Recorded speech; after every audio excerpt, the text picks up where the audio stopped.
Cette semaine, c'est la Saint-Patrick, et qui dit Saint-Patrick dit bière. Mais au fait, est-ce que vous savez comment on la fabrique cette bière? Pour le savoir, il suffit d'aller toquer chez Laurent et Maxime à la brasserie Nocéenne, la troisième jumelle. Alors pour faire une bière, on a 5 grandes étapes à laquelle on ne peut pas échapper. La première, c'est l'empâtage. Donc l'empâtage, ce qu'on va faire, c'est qu'on va prendre du malt.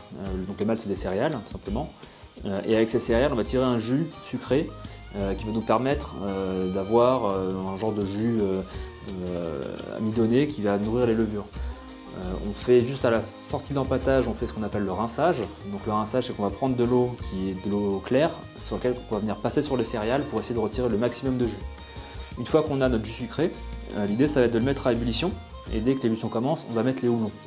Donc les houblons, c'est juste simplement une plante grimpante qu'on a compactée en ce qu'on appelle des petits pellets.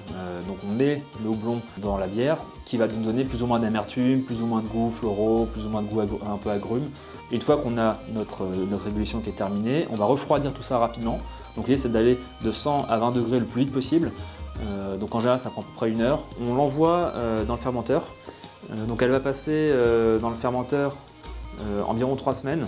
On va rajouter la levure dedans en début de fermentation. C'est la levure en fait qui va créer, en consommant en fait les sucres du malt, qui va créer de l'alcool et du gaz. Au bout de 3 semaines, une fois que ça a fermenté, on va mettre tout ça dans une cuve de resucrage, dans laquelle on va rajouter un tout petit peu de sucre, puisque la bière qui sort de notre fermenteur est plate. Donc le fait de rajouter un peu de sucre, ça va pouvoir permettre, une fois qu'elle sera en bouteille, d'avoir un petit peu de gaz, d'avoir une bière gazeuse tout simplement.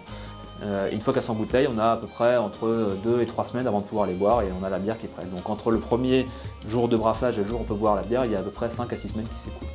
Et voilà, maintenant la bière n'a plus de secret pour vous. Il ne vous reste plus qu'à découvrir le travail de Laurent et Maxime, deux frères nocéens qui brassent leur bière à Neuilly-sur-Marne, dans le quartier des Primes Verts. Si vous voulez déguster leur création, notamment leur étonnante bière verte de la Saint-Patrick, rendez-vous le samedi 18 mars au marché de la Patinoire ou le dimanche 19 mars au petit marché Saint-Baudile.